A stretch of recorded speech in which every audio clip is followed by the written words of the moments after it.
প্ৰাচীন কালত অসমৰ কোনখন চহৰ সৰুপে চৰা নামেৰে পৰিচিত আছিল? Option A Dhubri, option B Jorhat, option C Guwahati, option D Tezpur.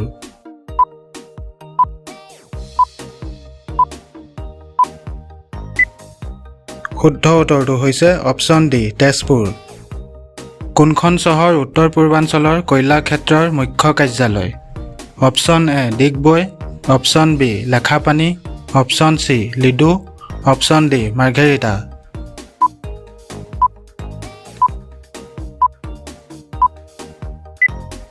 শুদ্ধ উত্তৰটো হৈছে অপশ্যন ডি মাৰ্ঘেৰিটা। অসম চৰকাৰী ভাষা আইন কোন চনত গৃহীত হৈছিল? অপশ্যন এ 1951 চনত, অপশ্যন বি 1958 চনত, অপশ্যন চি 1960 চনত, অপশ্যন ডি 1963 চনত।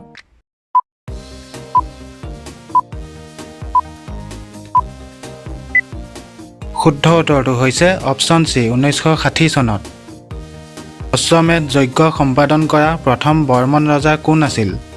Option A Mahendra Varman, option B Bhaskar Varman, option C Pushya Varman, option D ওপৰৰ এটাও নহয়।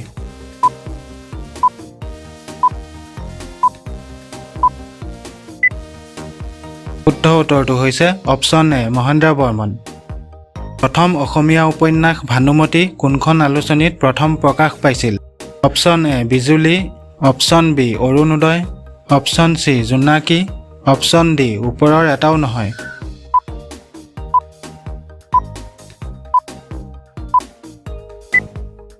শুদ্ধ উত্তৰটো হৈছে অপশ্যন এ বিজুলী। অসমৰ প্ৰথম ইংৰাজী সাপ্তাহিক দি টাইমছ অৱ আছাম কোন বছৰত ছপা হৈছিল? অপশ্যন এ 1885 চনত, অপশ্যন বি 1891 চনত, অপশ্যন চি 1895 চনত, অপশ্যন ডি 1897 চনত।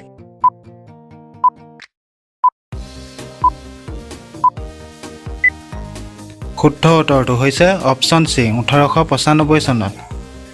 অসমীয়া কেলেণ্ডাৰত কোন মাহত 32 দিন থাকে?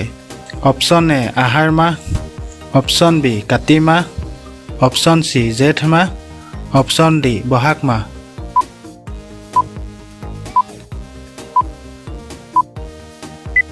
শুদ্ধ উত্তৰটো হৈছে অপশ্যন এ আহাৰ মাহ। শেষ আহোম ৰজা পুৰন্দৰ সিংহৰ কোন বছৰত মৃত্যু হৈছিল? Option A 1838, option B 1842, option C 1846, option D 1852।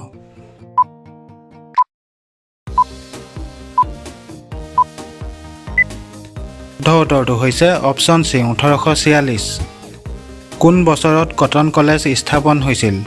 Option A 1898 চনত, অপশ্যন বি 1901 চনত, অপশ্যন চি 1902 চনত, অপশ্যন ডি 1905 চনত।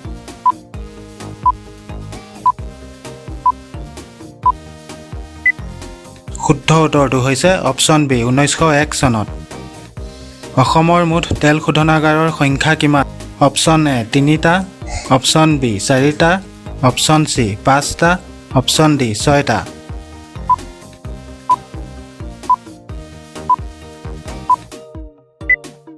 শুদ্ধ উত্তৰটো হৈছে অপশ্যন বি 4টা। ৰঞ্জী ট্ৰফী ক্ৰিকেটত অসমৰ হাতত পৰাস্ত হোৱা প্ৰথম দল কোনটো?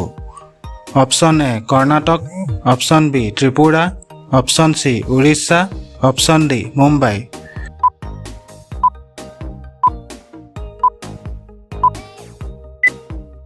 শুদ্ধ উত্তৰটো হৈছে অপশ্যন চি উৰিষ্যা। গিবন বন্যপ্ৰাণী অভয়াৰণ্য ক'ত অৱস্থিত? Option A Jorhat, option B Chirang, option C Dibrugarh, option D Kokrajhar.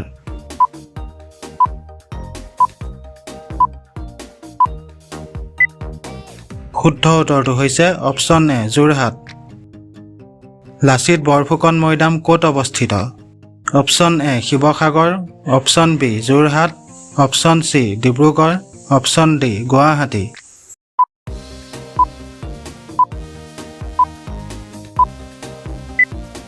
শুদ্ধ উত্তৰটো হৈছে অপশ্যন বি যোৰহাট। গুৱাহাটী চাহ নিলাম কেন্দ্ৰ কিমান চনত প্ৰতিষ্ঠা হৈছিল? অপশ্যন এ 1968 চনত, অপশ্যন বি 1969 চনত, অপশ্যন চি 1970 চনত অপশ্যন ডি 1971 চনত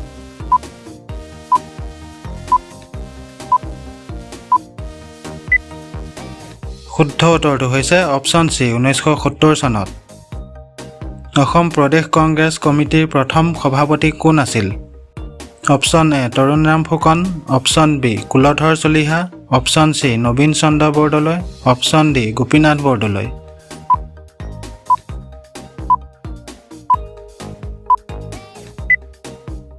শুদ্ধ উত্তৰটো হৈছে option B Kuladhar Chaliha IIT Guwahati কোন চনত প্ৰতিষ্ঠা হৈছিল অপশ্যন এ 1995 চনত অপশ্যন বি 1994 চনত অপশ্যন চি 1993 চনত অপশ্যন ডি 1992 চনত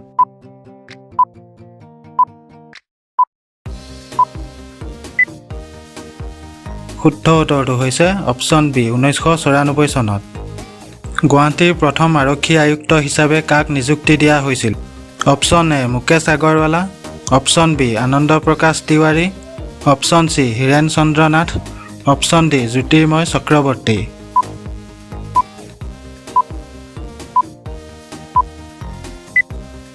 শুদ্ধ উত্তৰটো হৈছে অপশ্যন ডি জ্যোতিৰ্ময় চক্ৰৱৰ্তী অসমৰ আটাইতকৈ ডাঙৰ চাহ বাগিচাখন কোনখন অপশ্যন এ সোণাপুৰ চাহ বাগিচা অপশ্যন বি মুন্নাবাৰী চাহ বাগিচা অপশ্যন ডি আমগুৰি চাহ বাগিচা অপশ্যন ডি হাৰমতি চাহ বাগিচা